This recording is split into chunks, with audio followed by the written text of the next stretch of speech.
What's up, Halas Huddlers? Guess what? We are not talking about the stadium in this episode.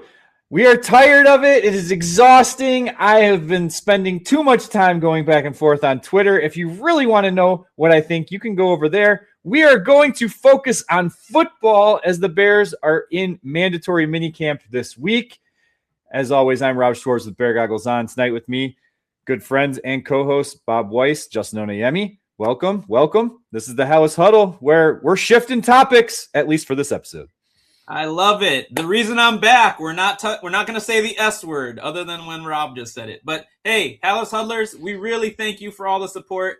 We challenged you to get us up to 2,000 subscribers, and we zoomed right past it, which now has my eye on 3,000. So please, if you're not already a subscriber, please subscribe, like, comment.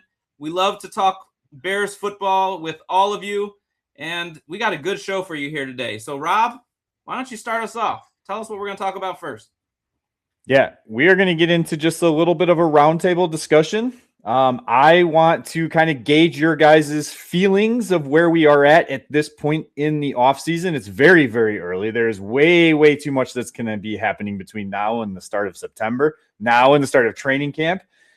So guys, from on a scale of 1 to 10, 10 being, the highest, the you feel the greatest about it, 1 being this is going to be a really bad year. Where are you guys feeling in the confidence level of this Bears team in 2026?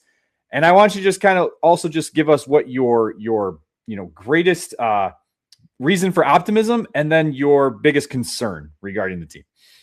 All right. Well, I am an 8 in confidence level. I almost went 9, but hey, we don't even have pads on yet. So, Ben Johnson has said it many times. You can't fall in love with guys at this point in the offseason, but things are looking nice. They've established what it means to be on a Ben Johnson coach team last year, and it sounds like they're a little ahead of schedule compared to where they were last time. That's why I'm an 8. Biggest reason to be optimistic, we got the Iceman, am I allowed to say that, on the cover of Madden? And in Madden, you got X Factor players. And I think the Bears, their offensive core, they are young. And you got 2, maybe 3, maybe 4 guys who have that X Factor potential. That's the reason for optimism. And my little holdup is on the opposite side of the ball, especially, you got a lot of new pieces coming in. How will they come together? When will they come together? I have a little concern there. Yeah, so I'm at a 7. I think my confidence, I probably could go 8. I probably felt like I could go 6, but 7 feels about right. We all expect this offense to take a jump in the second year of Ben Johnson, Caleb Williams' third year in the NFL, but there still is just something gnawing at me that, like, this team, even last year down the stretch, still struggled all the way up until the third, fourth quarter of games, right? And that was all the way at the end of year 1. So if that was still a struggle at the end of year 1, are we just thinking one off season is really going to cure that? So that's just a little bit of reason for pause about going all the way up to an 8 or 9 and how confident I am in this team right now. But I mean, the biggest reason for optimism is the true legit weapons that this team has on offense. Luther Burden is a monster. If you're not on the Luther Burden train yet, just wait. This guy is a stud. He's a playmaker. Odunze, we still have not yet consistently seen the best of Odunze. Like, he was supposed to be a number 1 wide receiver. 6'3", all that athleticism, everything he's supposed to be. And then Colston Loveland is already that guy. He has already arrived. You got Ben Johnson today. He's saying he's as consistent as a pro already in his second offseason as Ben Johnson's ever been around. So real legit weapons and why we're excited. And biggest reason for concern is really just they're the Chicago Bears, guys. We're the Chicago Bears. You've never seen anything really close to resembling sustained success going back to the Lover years. They were pretty good a lot, and they'd have like a decent year. So, like, we're not going to have back-to-back 11-win years. This is just a ho-hum 8 or 9-win season, maybe, whatever. But that's kind of my biggest reason for concern. I think that's a valid reason for concern, unfortunately. I mean, we've all lived within this misery of Bears fandom for how long? But I'm gonna. You guys gave me the layup here. You went with an 8. You went with a 7. I'm going 8.5. 1985, 8.5. That's where I'm at with this team. yeah, the arrow is still pointing way, way up. I'm not confident enough to put it at a 9, put it at a 10. There's absolutely no way. Now, if Adam Rank was on this show, he's definitely telling you they're like a 15, right? He's going above and beyond that number 10. That's just how he is. I'm not that guy. I'm an optimist, but not that optimistic. For me, my biggest thing for optimism is just going into that year 2. We're already hearing from, Bears beat reporters about how it's already starting to look different this year from an offensive standpoint compared to what they've seen in the past. And we've, followed along with these guys like the Dan Wiederers, who are just, negative Nellies, the Pottsies of the world. They just tear this team apart. And yet they're, Potsy's gone, but we're, still one of those guys who's like, there's positive motion, guys. Like, this is things are pushing it, moving in the right direction. You said get on the train. Like, that's choo-choo. It's chugging along, right? And I know it was just Luther Burden, which, by the way, Bob, you were on that Luther Burden train before anyone. So congratulations there. I do think it's going to work out. Biggest reason for concern, Justin, I just agree with you. That opposite side of the ball, you just don't know what we're going to get in 2026. Attrition is honestly, I think, my biggest concern because you have plenty of guys coming back from injury. Kyler Gordon's still dealing with another soft tissue injury. I know Jalen Johnson is looking good in camp. That is a great thing to hear because you didn't see him at 100% last year. And then you got, guys coming back from injury like Dio and Shamar Turner. Like, how motivated are they? No, just joking. But like, how healthy are they? That's going to be the key point. And can they help this team turn a corner? I don't know. We're going to have to see. It's like a wait and see thing. Well, this is the Minicamp Roundtable. It's too early to make grand proclamations, but the fact that Dio was participating fully in 11 on 11 sounds like a good sign. And to your point, Bob, I just said X factors and said 2, 3, 4. You named them. You said Burden. You said Odunze. You said Loveland. You didn't even mention who's throwing it to him. If you have those weapons, I feel like replacement level quarterback could have success. But that ain't what Caleb Williams is. I think we're about to see a jump for him, which is exciting. And then you still have Cole Kmet. You still have DeAndre Swift, Kyle Monungai. I like what I'm hearing about Khalif Raymond. I like what I'm hearing about Xavier Thomas. So the sky could be the limit for this Bears offense to the point where we don't talk too much about the defense, but they just have to play how they did last year or maybe improve on that. Yeah, and it might be splitting hairs here, but I mean, I think we all see the potential of this Bears offense, but I don't know if that's the same thing as optimism. Like, the potential is Caleb Williams is throwing 65%, 66 completion percentage, all this weapons, all this run after catch. But are we fully optimistic that he's definitely going to be getting to that 65, 66%? That's my kind of pause for concern, I suppose. Well, we'll have a whole Caleb Williams episode coming up for you in the future, Halas Huddlers. But Bob, he was 62.5% completion his rookie year with Matt Eberflus and Luke Getsy, right? So, yeah. Or no, Shane Waldron. My mistake. Yeah. Too many bad Bears coordinators to keep Either way. It's just a revolving door. It didn't matter until now. So now would be a good time for Halas Huddlers to get in the comments and let us know what your confidence level is. Let us know. Make sure you join the discussion with us. We love the feedback. We love getting involved with you down there. Yep.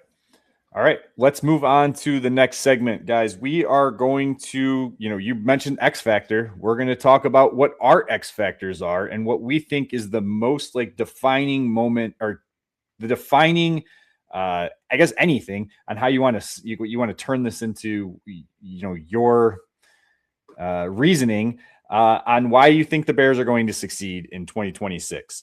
Or fail. I guess if you want to be negative, it could be how you think they're going to fail, and it could be the defining moment there. Bob, we're going to throw it over to you first. What is your X factor to define this season? Yeah, I mean, there's a lot of talk about this defense, specifically the pass rush, but it is what it is, guys. And the strength of this defense is actually the secondary, and it's not just the big name acquisitions, Kobe Bryant and Thieneman from the draft. We got 2 guys on this roster who have been here, who have already been dynamic playmakers, already been the man, already been the best players on defense. And this is Jalen Johnson and Kyler Gordon.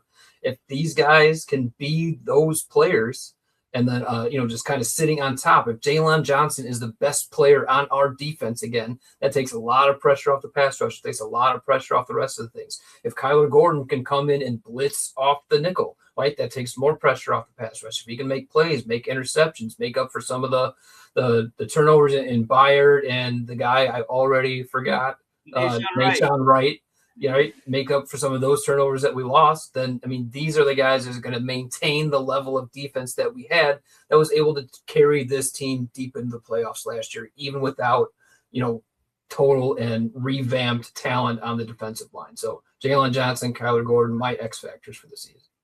All right, I'm going to expand upon that because, and I want to be clear on how I'm interpreting this, Rob.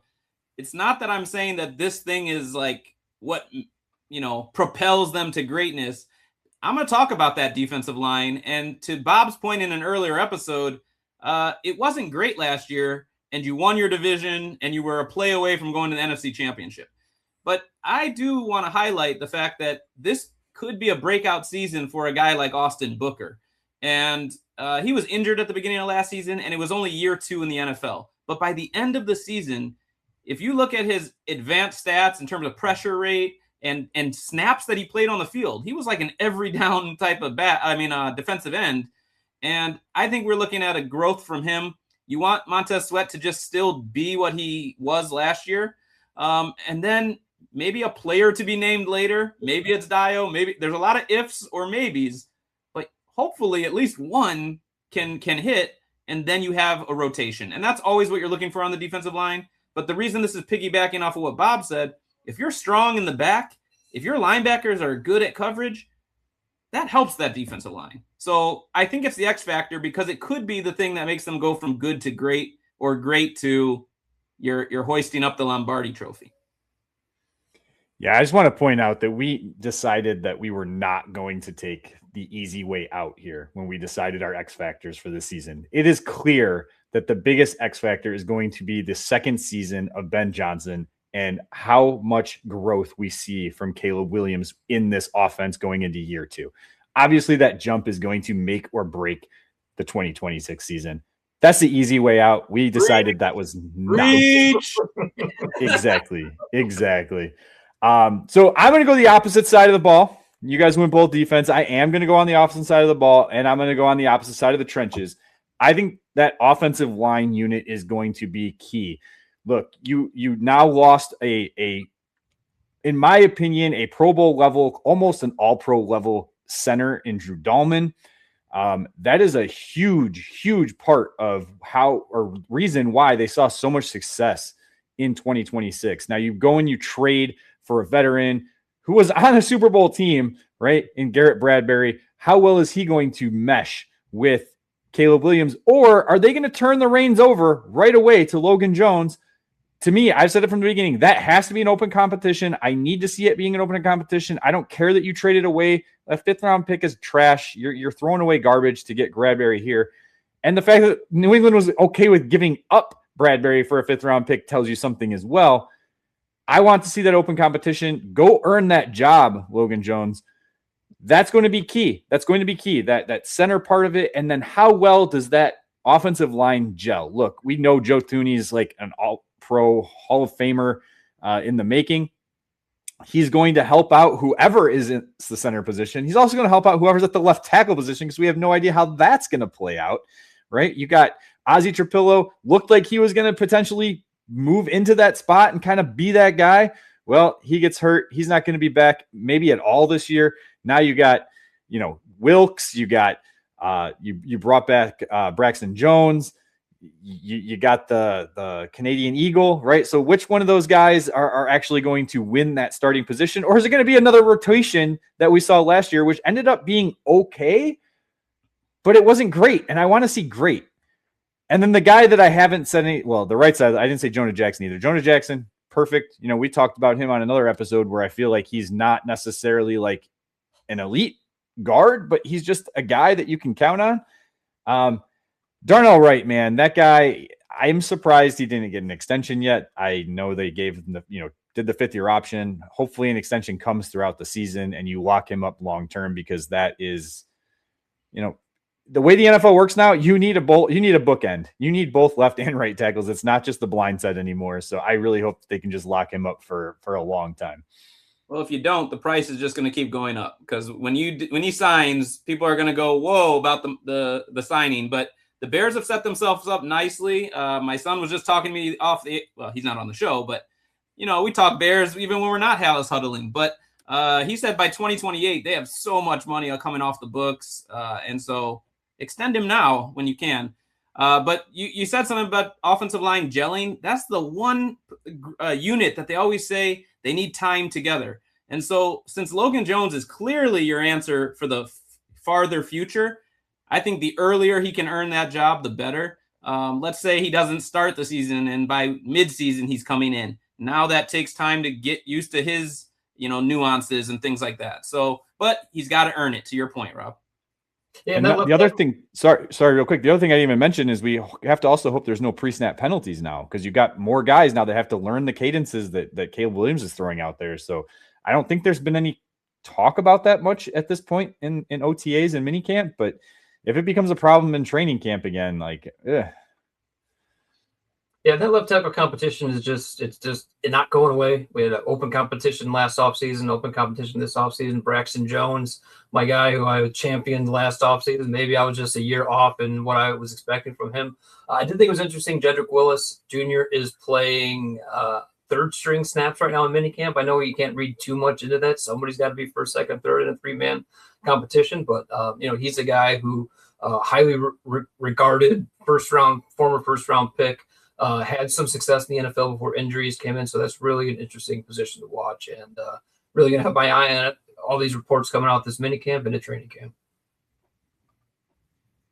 Yeah, a guy who did get some movement, Dylan Thieneman, first team snaps today, so that's good to hear. Good to hear. Yeah. All right, let's move. Would get it over him. I mean, he wasn't getting it earlier, so I mean. I know, but it's a little bit common sense comes into play. Elijah Hicks. He probably wasn't signed at the time, so now that he signed that paper, then they're like, all right. Oh, maybe that's what it was. Maybe. Yeah, you're right. All right, let's move on to our final segment of the show, guys. We are going to do buy or sell. It's going to be a little bit more of a rapid fire. I'm just going to list off a couple of things, and you guys are going to either buy or sell. Go to the comment section, guys. This is going to be a fun one to play along with. So as we're doing this, chat it up out there. We will comment back and tell you why we think you're completely wrong or glad that you're completely agreeing with us. And it's not necessarily that we're all going to agree here either. So, Justin, you are on the clock for all of these first. Bob will follow it up. I will give little point scores. No, just joking. So you guys can match. That's fine. That's fine. All right. Right off the bat, buy or sell. Bears win 10+ games. I believe Vegas has it at 9.5. I'm going over. Later we'll do a projection episode, but I'm going over 10. Yeah, bye. I mean, Bye. I'm selling. It's not that I'm predicting necessarily the under, but I just do think it's important to make these points that Vegas does have it at 9.5, right? Like, they're not just making stuff up for no reason. There's a legitimate chance this team does only win 8 or 9 games. They have a very tough schedule. They had a very good record in one-score games last year. Not elite, but very good record. If that comes down to earth, there's just a lot of things that can happen where this team has isn't it fun to say, a disappointing 9-win season, right? Like, that's what happened to the Lions. That's not so bad, right? But yeah, for the sake of that could be last place in the NFC North. Yeah. But just for the sake of this discussion and highlighting all the points, we'll sell 10 wins. All right. I just want to point out, if we go back in time, I just want everyone to remember, even though Bob is not buying right now, he did have the Bears winning the most games in 2026 out of the three of us. Yeah. So, and I think you got the first 4 or 5 games right. Like 7 or 8. It was all the way up to was it 7 or 8? My first miss was when they beat Cincinnati instead of losing to Cincinnati. Really? Yeah. Wow. Yeah, he should have been playing those Vegas odds. I'm buying. I have him at 10+ wins. So, yeah, let's move on. I don't have anything else to say. Buy or sell, Justin. Caleb Williams makes the Pro Bowl. I think he's in for a big year. I'm going to buy. Yeah, I'll go by. I mean, I don't even know how to really rank Pro Bowl. I mean, NFC is tough. There's a lot of good quarterbacks. Only 3 make it, but like, does it count if he makes the Pro Bowl and he was originally like a 5th alternate? Are we saying he's got to be? I say no. He's got to be one of the top 3. I know I didn't say much, but Bob, if you sell for 10 plus wins, I think that makes it harder for him to make the Pro Bowl. I think if he has team success, yeah, but he had team success last year and didn't even sniff it. So I mean, it was a surprise though, and it was all those one-score games. If you're expected to do it, you're coming off of winning the division. Maybe I know, but again, I don't know. I'm curious to know really about what his reputation is as a player throughout the league of other players, right? Is he highly thought of? Is he highly regarded? I know that there was that clip that even Micah Parsons said he was going to be. I'd like to see a little bit more context about that before. I want to see the full thing, right? Because he said it was clipped. What does that really mean? Like, if he's got support of his peers, then absolutely he's going to make the Pro Bowl. But for this, am I selling it? I'll sell it just because it's so hard. You know, it's so hard to know what Pro Bowl really means. I mean, he's no Nashon Wright. They're putting my bear goggles are on, guys. I am buying Caleb Williams as a Pro Bowler. I am buying Caleb, and this wasn't even part of your guys' things, but I'm putting it out there myself. I'm buying Caleb Williams as an All-Pro. I am buying Caleb Williams as in the running for MVP of 2026. I would absolutely love to see it. Obviously would love to see it. And it's in the realm of possibility, even though I'm trying to be a little center and, you know, whatever. Like Caleb Williams MVP is in the realm of possibility. All right, let's move on to the next one. Justin, buying or selling the Bears will have a top 10 offense. You keep giving me all these layups, man. Layups. They were top 10 last year, and I think they're going to improve in year 2 of Ben Johnson. I am absolutely buying this. I know their goal is to be the number 1 offense. Like, I feel like they'll be disappointed if they're not top 5. So top 10, that's the top third of the league. Absolutely buy. Bob, can you possibly disagree with me on this? No, I can't. I mean, they were 6th in yards per game last year. They were 9th in points per game last year, and it should only get better. They only played the fourth quarter. It's just a layup top 10 offense. They already are, and I don't see them getting worse. I should have made it top 5. Obviously, I am going to agree with you guys. I am buying. All right, let's move on to the next one. We're going to make these hold on. Let's do a change up. Let's about top 5 offense. Okay, I'm buying still. Man, these are just so tight. They're so tight. I have to buy, but I feel bad that I'm simply buying everything. Bob, you always seem to like. I'm buying. And nothing else. I mean, obviously, I'm just totally bought into the whole year 2 leap, but also, let's be honest, I think this defense is going to give up some points, which just provides more opportunities for more offense. I just think they're going to feed off each other. I'll buy top 5 offense. All right. The next one we're going to move it's like a kind of a trio here. We're going to package this into a 3. We're going to go one at a time, but let's make it quick, and then we can talk about it more in depth after if you'd like. All right, Justin, buying or selling that Odunze reaches 1,000 yards in 2026? This is rapid fire. I'm buying it. I'm looking at how he started last season. I feel that injury was the reason he didn't get there. I'm buying. I'm selling just because there's lots of weapons. I think he's going to be a key piece of the offense, but just short of 1,000. Yeah, I'm actually going to sell on Odunze also. I don't know why. I think he's going to get to like that 850 to 900 yard mark and just not make it quite to 1,000. I got 960 and 10 touchdowns. You guys are all buying Luther Burden stock. It doesn't mean you can't also buy Odunze stock. All right. Well, speaking of Luther Burden, Justin, are you buying Luther Burden 1,000 yards or more? I got 3 guys I think are going to 1,000 this year. That's my bold prediction. So yes, Luther Burden will also get to 1,000. He was one of the league leaders in yards per attempt. His attempts are going to go up. DJ Moore is no longer here. The season started slow for both him and Loveland. He's going over. Yeah, I'm buying. I'm buying him at 1,300. I still might be buying. So yeah, buying. Pro Bowl. Yeah, I am buying. If you are in fantasy, you go draft him at 1.01 right now and win your league. So you got to get him still at the end of the 3rd round, top of the 4th, but yeah, even at that value. We co-own a team in a league where Bob's our rival. Why are you tipping our picks here? You think I'm not taking Luther Burden in the third round in that league? As long as I get D'Angelo Hall. I mean, I said 1.01. You won't get him in the third round.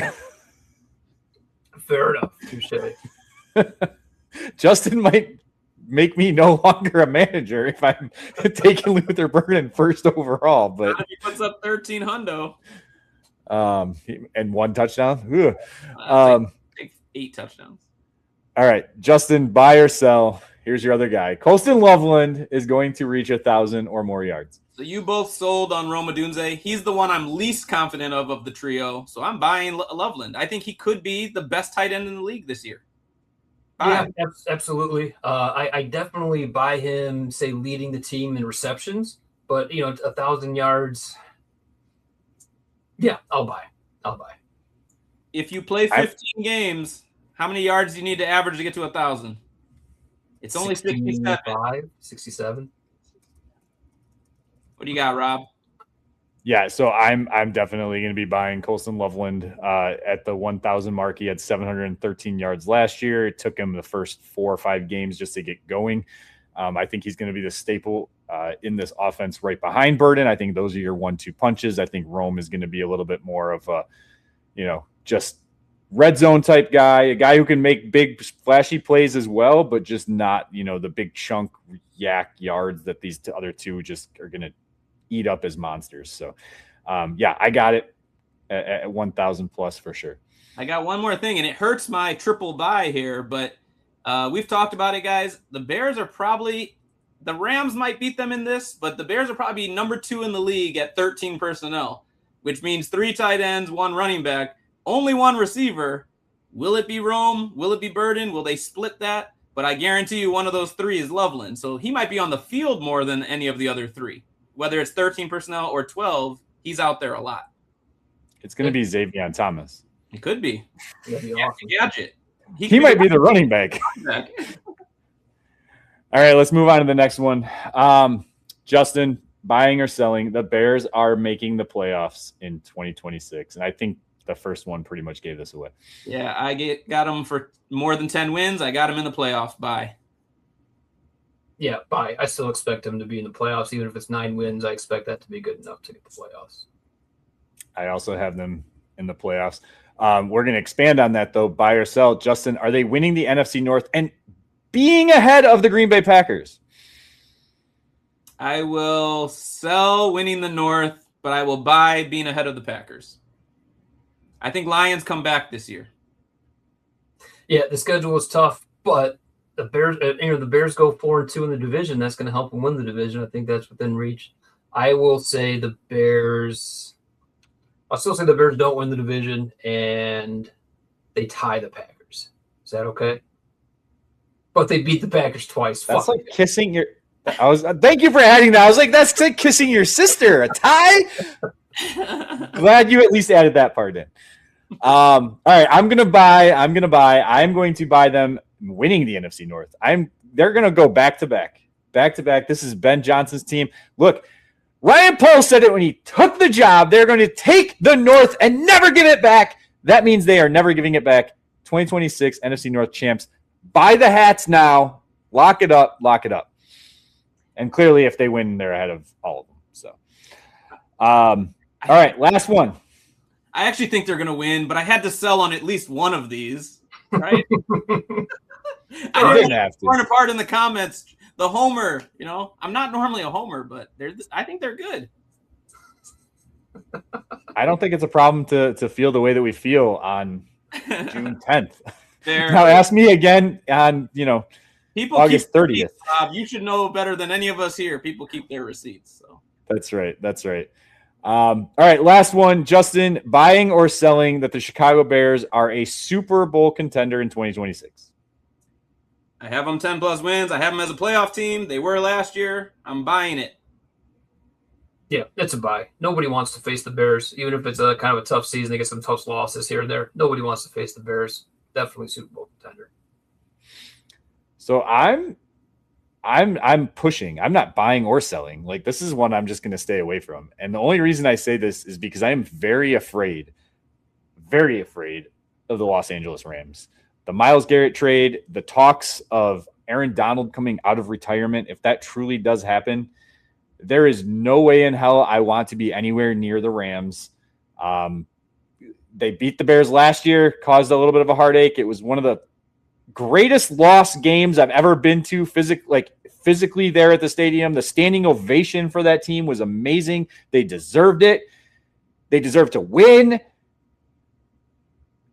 Obviously they're a contender because they are in the playoffs and they are pushing, and any given Sunday, anything can happen. But I don't know. It's just that Myles Garrett, Aaron Donald, even if Aaron Donald's the ghost of Aaron Donald, the threat of Aaron Donald, just breathing on them from the sideline just makes me that nervous. I don't know. I can't buy it.